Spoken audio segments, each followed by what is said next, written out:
الحمد للہ رب العالمین والصلاة والسلام علی سید الانبیاء والمرسلین وعلی آلہ واصحابہ اجمعین اما بعد قال اللہ تبارک وتعالی فی القرآن الکریم اعوذ باللہ السمیع العلیم من الشیطان الرجیم بسم اللہ الرحمن الرحیم ظہر الفساد فی البر والبحر بما کسبت ایدی الناس وعن ابی ہریرہ رضی اللہ تعالی عنہ قال قال رسول اللہ صلی اللہ علیہ وسلم لا عدوى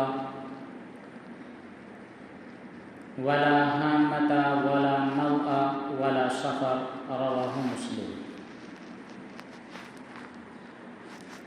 اللہ تبارک و تعالی نے اس کائنات کے بنانے کے بعد حضرت آدم علیہ السلام کو پیدا فرمایا اور ایک مدت کے بعد جب انہیں اس دنیا میں بھیج دیا تو زندگی گزارنے کے لیے بہت سارے اصول مرتب فرما دیے،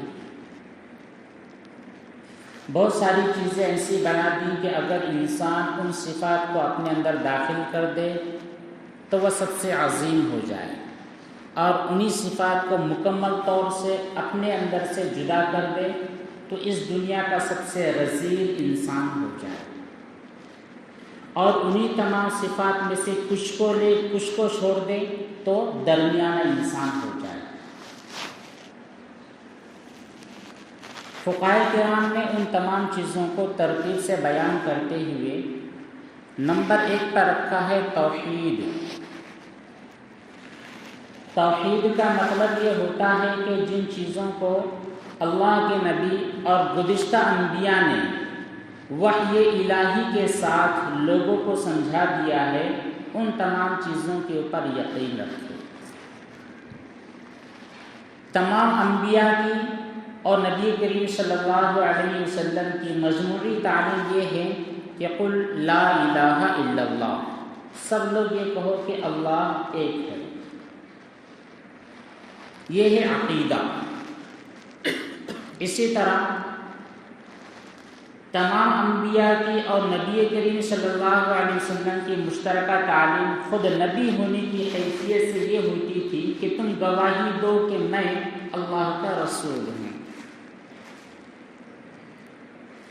اسی طرح تمام انبیاء اور خود نبی کریم صلی اللہ علیہ وسلم کی مجموعی تعلیم یہ ہے کہ جو بھی کتاب ان پر نازل کی گئی ہے، چاہے گزشتہ انبیاء میں توریت، زبور، انجیل ہو، یا پھر نبی کریم صلی اللہ علیہ وسلم پر اتاری گئی کتاب قرآن کریم ہو، ان تمام کتابوں اور ان کی تعلیمات پر کوئی شک نہ کیا جائے، انہیں مان لیا جائے کہ یہ اللہ تعالیٰ کی طرف سے نازل کی گئی ہے۔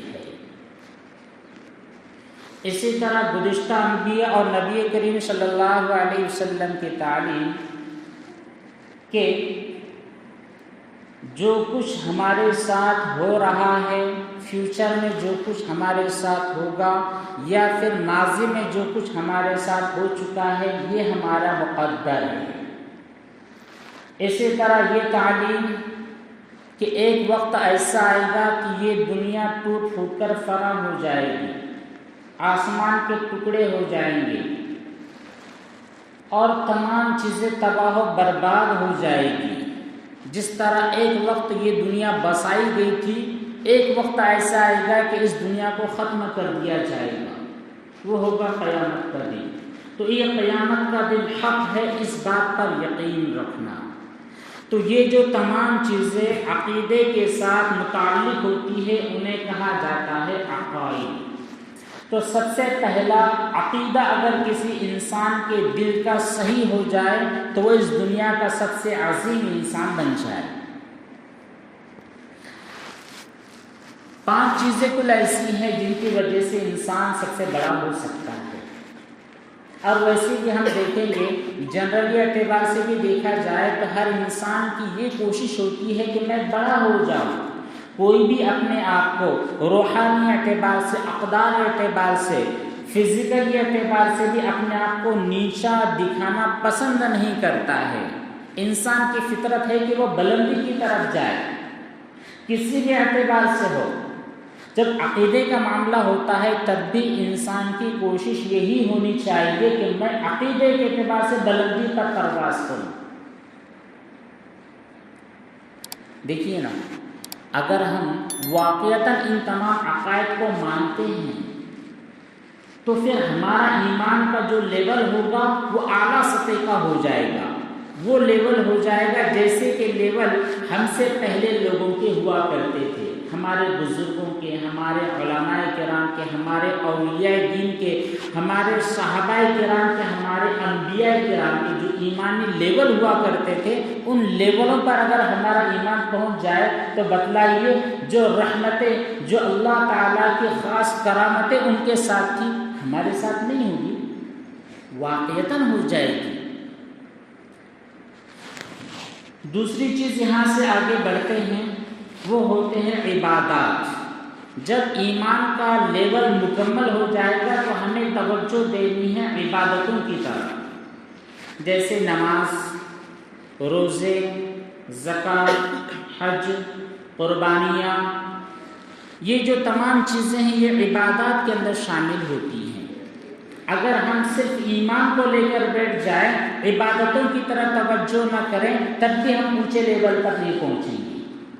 اونچے لیول پر پہنچنے کے لیے ایمان کے ساتھ ساتھ، عقائد کے ساتھ ساتھ عبادتوں کا مرج ہونا بھی ضروری ہے۔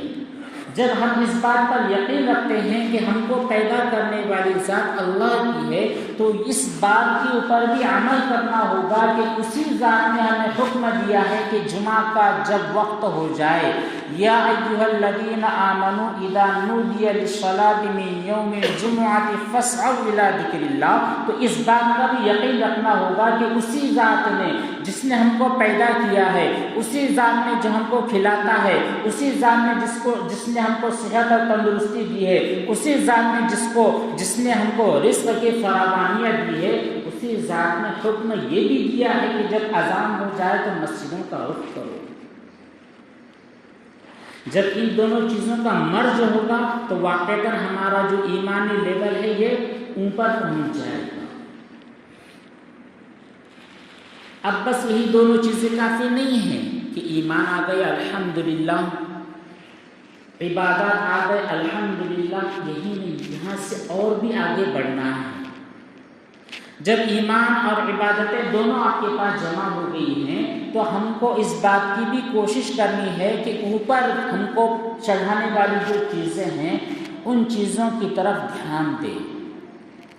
وہ ہوتے ہیں ہمارے معاملات۔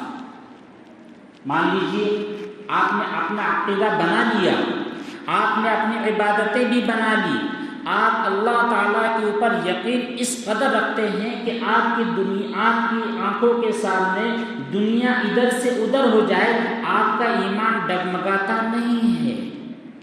سخت بارش ہو رہی ہے، سخت دھوپ پڑ رہی ہے، ٹھٹرتی ہوئی راتیں ہیں، ایسی راتوں میں بھی آپ اپنے نرم بستروں کو چھوڑ کر مسجدوں میں پہنچ رہے ہیں، عبادتیں کر رہے ہیں۔ سخت دھوپ ہے، آپ کی زبان سوکھ جا رہی ہے، آپ کے حلق میں کانٹے پڑ رہے ہیں، لیکن اللہ تعالیٰ نے ایک عبادت کا حکم دیا ہے کہ تم ایسی سخت دھوپ کے اندر بھی روزے رکھو، تو آپ روزے رکھ رہے ہیں۔ اسی کے ساتھ ساتھ آپ کو یہ بھی دھیان دینا ہے کہ میرے معاملات کا لیول کیا ہے۔ ٹھیک ہے بھائی، آپ نماز پڑھنے جا رہے ہیں، آپ روزی بھی رکھ رہے ہیں، آپ زکوٰۃ اور حج بھی ادا کر رہے ہیں، لیکن دوسروں کے حقوق کو ادا نہیں کر رہے ہیں، یہاں پر بھی دھیان دینا ہے۔ آپ تو زکوٰۃ ادا کر رہے ہیں 10,000 روپیہ، لیکن گھر پر آپ کی بیوی پریشان ہے، وہ کہتی ہے کہ مجھ کو کھانے پینے کے لیے اچھا کھانا دو، آپ دے نہیں رہے ہیں۔ آپ کے بزرگ والدین، بزرگ ماں باپ پریشان ہے کہ تم ان کو پینشن کے طور پر 1,000-2,000 روپیہ مہینہ دو، تم صدقہ خیرات میں لگے ہوئے ہیں، لیکن ماں باپ کو محتاج بنا کر دواخانے سے ایک پٹی لا کر، ایک دوا لا کر ان کو دے نہیں رہے ہیں، ان کو تل کے لیے ترسا رہے ہیں، تو یہ آپ کی عبادتیں بھی رفو چکر ہو جائیں گی۔ کرنا ہے ہمیں عبادتیں بھی، لیکن ساتھ میں جو ہمارے معاملات ہوتے ہیں ان معاملات پر بھی نظر رکھنی ہے۔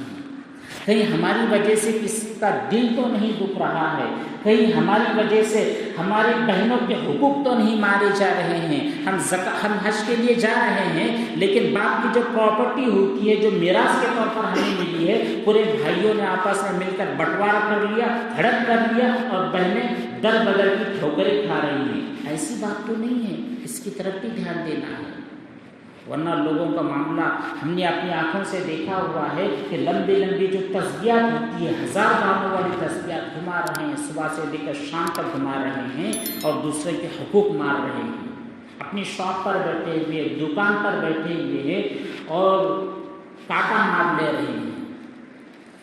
اگر ان کو مقدم بنایا گیا ہے تو وہ اچھا جو بڑا بڑا مال ہوتا ہے اس کے اندر اپنے ناموں کا، اپنے فیملی کے ناموں کا اندراج کرتے ہیں، اور جو بیچارے کمزور طبقے کے مزدور ہوتے ہیں ان کو ٹھکرا دے رہے ہیں، ان کے غیر حاضری لکھوا دے رہے ہیں، یا ان کی جو تنخواہیں ہوتی ہے اس کو مار لے رہے ہیں۔ ہمارے معاملات ایسے تو نہیں ہیں، یہاں پر بھی دھیان دینا ہے۔ پھر یہاں سے جب ہم آگے بڑھتے ہیں تو معاشرت کی طرف جانا ہے۔ معاملات اور معاشرت دونوں ایک طرح کے بھی سمجھ سکتے ہیں، لیکن دونوں کو الگ علماء نے رکھا ہے۔ وہ اس لیے ہے کہ ہماری جو معاشرت ہوتی ہے اس کا معاملہ صرف ہمارے گھروں کے ساتھ ہوتا ہے، جب معاملات ہوتے ہیں تو گھر کے باہر بھی ہم چلے جاتے ہیں۔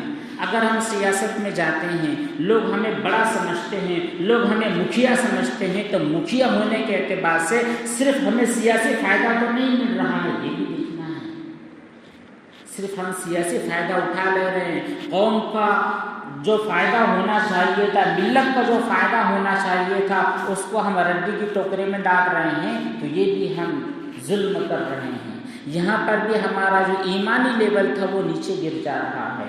تو ہمارے معاملات بھی اور ہماری معاشرت بھی اچھی ہونی چاہیے۔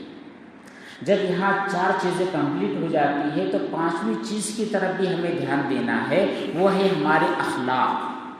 ہمارے اخلاق یہ ہونے چاہیے کہ ہماری زبان پیاری ہونی چاہیے، ہماری نظریں صاف ہونی چاہیے، ہمارا دل کسی کے بارے میں غیبت، چغلی، حسد، ان تمام رذائل سے پاک ہونے چاہیے۔ ورنہ ایمان تو لوگوں کے بہت اچھے ہو جاتے ہیں، لیکن جب نجی مجلسیں ان کی ہوتی ہیں، 2 دوست آپس میں بیٹھ جاتے ہیں تو کہتے ہیں عبد الکریم کتنا نالائق انسان ہے۔ یہاں تو آپ کی زبانیں اللہ اللہ کہتے ہوئے تھک نہیں رہی ہے، اور جب تم 2 دوست، 2 ہمسائے، 2 ایک جیسی سوچ والے ایک ساتھ بیٹھ جاتے ہیں تو دلوں میں سے کتنے میل نکلتے ہیں، کتنی گندگیوں کے نہریں بہتی ہیں، وہ آپ نے دیکھا نہیں؟ زبانیں پھول پڑتی ہیں، وہ اس کے بارے میں وہ تو کتنا حرام خور انسان ہے، وہ تو کتنا نالائق انسان ہے، اس نے تو میرے سامنے یہ کر دیا، اس کے اخلاق کتنے برے ہیں، وہ کتنا جھوٹ بولتا ہے، یہ کتنی چغلی کرتا ہے۔ ان تمام دنیا بھر کی جو گندی باتیں ہوتی ہیں وہ ہماری گندی باتیں ہماری نجی مجلسوں میں ہوتی ہیں۔ تو ہماری جو نجی مجلسیں ہوں گی وہ مجلسیں حسد سے، کذب سے، جھوٹ سے، غیبت سے، بہتان اور تہمتوں سے پاک ہونی چاہیے۔ جب یہ 5 چیزیں ہمارے پاس آ جائے، جب ہماری کمانڈ ان 5 چیزوں کے پر مضبوط بن جائے تو یقین جانیے آپ کا جو ایمانی لیول ہے یہ اعلیٰ سطح کا لیول ہو جائے گا، اور ان 5 چیزوں میں سے کوئی ایک چیز چھوٹ جاتی ہے تو آپ کے ایمان کا جو لیول ہے وہ گھٹ کر نیچے مائنس میں آ جائے گا۔ صحابہ کرام کے جو ایمان تھے، جن کے بارے میں ہم فضائل اعمال اور حکایات صحابہ میں سنتے ہیں کہ وہ ایک دعا کرتے تھے ان کا خچہ زندہ ہو جاتا تھا، ہوتا تھا کہ نہیں ہوتا تھا؟ سنا ہے ہم نے، واقعہ پڑھا بھی ہے، تو وہ یوں ہی نہیں زندہ ہو جاتا تھا۔ وہ ان 5 چیزوں کے پر ان کی گرفت مضبوط تھی، ان کا عقیدہ ہائی لیول کا تھا، ان کی عبادتیں ہائی لیول کی تھی۔ ہماری عبادتیں کیسی ہے؟ جب جی میں آیا تو نمازیں پڑھ لی، جی میں نہیں آیا تو چھوڑ بھی لی۔ حساب کتاب کا وقت آتا ہے تو جب دل ہوتا ہے کہ نہیں چلو زکوٰۃ نکال دو تو نکال دیتے ہیں، لیکن کبھی ہم کو لگتا ہے کہ سارا اس سال کا سیزن ہمارا اچھا نہیں چلا ہے تو پھر کیا کرتے ہیں، کچھ پیسوں کو ہم انویسٹ کر دیتے ہیں، جو ہمارا پیسہ ہوتا ہے اس کو ہم فلیٹ خریدنے میں لگا دیتے ہیں، دکان خریدنے میں لگا دیتے ہیں اور مشغول کر دیتے ہیں، اور لوگوں کو کہتے ہیں کہ ہمارے پاس تو پیسہ ہی نہیں ہے، زکوٰۃ ہم پر واجب نہیں ہوتی ہے۔ یہ تو ہماری عبادتوں کا لیول ہوتا ہے، اور ویسے ہی ہمارے معاملات بھی ہوتے ہیں، ویسے ہماری معاشرت ہوتی ہے، ویسے ہمارے اخلاق و عادات ہوتے ہیں۔ جب کہیں پر ہم کہیں مائنس میں جاتے ہیں تو یقین جانیے کبھی بھی ہماری دعا کی وجہ سے ہمارا خچر زندہ ہونے والا نہیں۔ قرآن کریم کی ایک آیت مبارکہ ہے جو میں پہلے شروع میں آپ کے سامنے بیان کی تھی، ظہر الفساد دنیا کے اندر جو کچھ بھی بھلائیاں اور برائیاں تمہارے ساتھ ہوتی ہیں، یا خاص طور پر جو کچھ برائیاں تمہارے ساتھ ہوتی ہے، بما کسبت ایدیکم، وہ تمہارے اپنے ہاتھوں کی کمائی ہوتی ہے۔ آج ہم سخت پریشانی کی حالت میں ہیں، بہت زیادہ پریشانیوں کے اندر ہم اپنی زندگیوں کو گزار رہے ہیں، ہماری فیملیز پریشانی کے اندر زندگی گزار رہی ہیں، ہم خود اپنی ذات کے اعتبار سے دیکھیں تو ٹینشن ہے، ڈپریشن ہے، حالات ہے، جو کچھ ہے سب ہے۔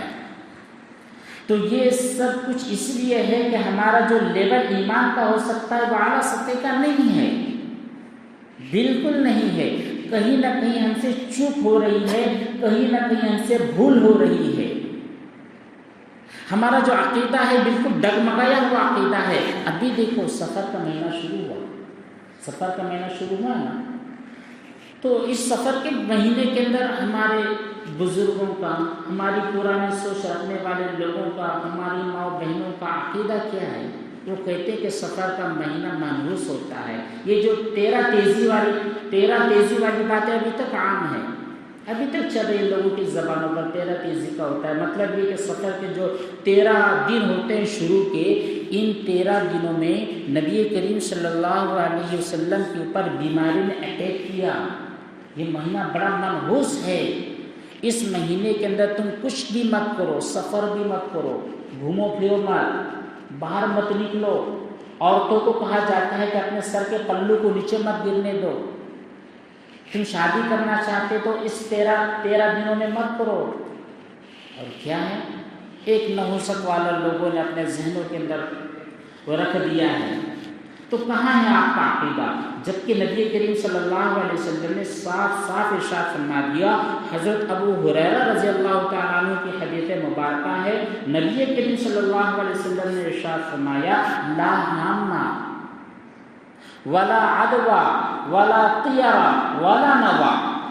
یہ جو 4 چیزیں ہوتی ہیں، ان چاروں چیزوں کی کوئی حقیقت نہیں ہے، جن میں سے پہلی چیز نبی نے ارشاد فرمائی کہ لوگوں کے ذہنوں کے اندر ہوتا ہے کہ چھوت اچھوت ہو جاتی ہے، بیماری، اس کی بیماری مجھ کو لگ جاتی ہے، میری بیماری اس کو لگ جاتی ہے، بیماری کا ایک دوسرے کی طرف ٹرانسفر ہونا۔ ابھی بھی اچھے لوگ کہتے ہیں، ابھی تھوڑی سی جو آئی فلو کی ہوا چلی تھی، ہر ایک انسان کے چہرے پر بلیک گوگل لگا ہوا تھا۔ کیوں بھائی؟ نہیں بھائی، ٹرانسفر ہوتی ہے بیماری۔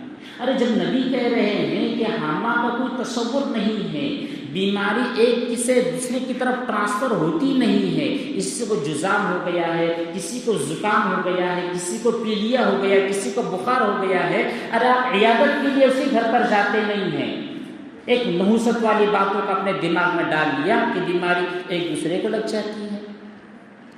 جب نبی نے صاف منع فرما دیا ہے تو آپ کون ہوتے ہیں اس بدگمانی کو پالنے والے، اس نحوست والے مہینے کو اپنے دل کے اندر پیدا کرنے والے؟ لوگ کہتے ہیں کہ جو تارا ہوتا ہے، تارا فلج لے کر چلا جاتا ہے تو وہاں سے نحوست ٹپکتی ہے، اور بھی طرح کی بدگمانیاں ہوتی ہیں۔ پہلے زمانے جاہلیت میں تو ہوتا تھا، اس وقت تو لوگوں کے پاس نالج نہیں تھا جی، لوگ بیوقوف تھے، پاگل تھے، علم نہیں تھا ان کے پاس، تو سمجھ میں آتا تھا۔ آج تو آپ کے پاس سب کچھ علوم کے خزانے ہیں، علماء کرام کی ایک بڑی جماعت آپ کے سامنے موجود ہے، پھر بھی آپ ان زمانے جاہلیت کے تصورات کو اپنے سینوں میں جگائے بیٹھے ہیں، تو کچھ نہ کچھ تو سوچنے والی بات ہے۔ اس وقت جو اللہ تعالیٰ کی مار ان قوموں پر پڑتی تھی، وہی مار آج ہم پر پڑ رہی ہے۔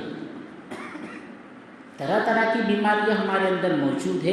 یہ جو 5 چیزیں علماء نے بیان کی ہے، ان 5 چیزوں میں آپ فٹ ہو جاؤ، ان کے علاوہ کہیں مت نکلو۔ اگر کہیں گئے آپ، ایمان، عبادات، معاملات، معاشرت اور اخلاق، ان پانچوں چیزوں کو نبی کریم صلی اللہ علیہ وسلم کی احادیث، قرآن کریم کی جو احکامات ہے، ان دونوں چیزوں کے علاوہ، ان 5 چیزوں کے علاوہ کہیں اور پر گھسو گے تو یقین جانو گے آج جتنے بدتر حالات ہیں ان سے زیادہ بدتر حالات کل آپ کا انتظار کر رہے ہیں۔ تو نبی صلی اللہ علیہ وسلم نے ارشاد فرمایا یہ جو 4 چیزیں ہیں، ہامہ، طائرہ، طیرہ اور سفرہ، ان کی کوئی حقیقت نہیں ہوتی ہے، نکال دیجئے دل سے۔ آپ ان تمام چیزوں میں اس وقت تک پھنستے رہیں گے جب تک آپ قرآن اور سنت کے دامن کو نہیں تھامو گے۔ آج کی کڑی سچائی یہی ہے کہ آپ نے قرآن کو پیٹھ پیچھے پھینک دیا، احادیث کو پوٹلا بنا کر، سیاہ ستہ کا پوٹلا بنا کر صرف مدرسوں کی زینت بنا دیا۔ بس آپ کو لگتا ہے کہ قرآن اور حدیث بولے تو مولانا لوگ، علماء ان کے ساتھ کوئی تعلق نہیں۔ جب تک آپ اپنے دامن کو وہاں سے چھڑاتے رہیں گے، علماء کے دامن کو چھوڑتے رہیں گے، یقین جانیے دنیا کی کوئی بھی طاقت آپ کو سربلندی اور عزت دلانے والی نہیں ہے۔ زیادہ سے زیادہ کیا کر لیں گے آپ لوگ؟ ایک احتجاج کے نام پر باہر نکل جائیں گے، کچھ نہیں ہونے والا اس سے۔ ارے قرآن کی تعلیمات کیا ہے ہم کو پتہ ہی نہیں ہے۔ نماز کے اندر 2-4 نمازوں کے اندر پہنچ جاتا ہے، زیادہ جوش آ گیا تو جمعہ کے اندر پہنچ جاتا ہے، باقی نمازوں کو گول کر دیتے ہیں۔ عبادت کا یہ معاملہ ہے، عبادتوں کی یہ حال ہے، کیا ہونے والا ہے؟ کچھ بھی نہیں۔ سیدھا قرآن کریم کی جو سورہ فاتحہ ہے، جس کو سبع من المثانی کہا جاتا ہے، یہ سورت ایسی ہے جو 2 مرتبہ نازل کی گئی ہے۔ ہمیں پتہ ہے سورہ فاتحہ کی کیا خاصیت ہے، کیا فضیلت ہے، کیا اس کے اندر ہنر چھپے ہوئے ہیں، کیا خزانے اس کے اندر چھپے ہوئے، پتہ ہے؟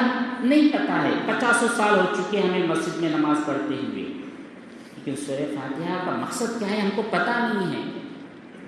کسی نے اگر قرآن کریم کے اورات کو پھاڑ کر پھینک دیا تو جان لٹانے کے لیے ہم تیار ہیں، لیکن جان بچا کر مسجد میں آ کر سیکھنے کے لیے تیار نہیں۔ یہ تو ہمارا ایمانی لیول بن چکا ہے۔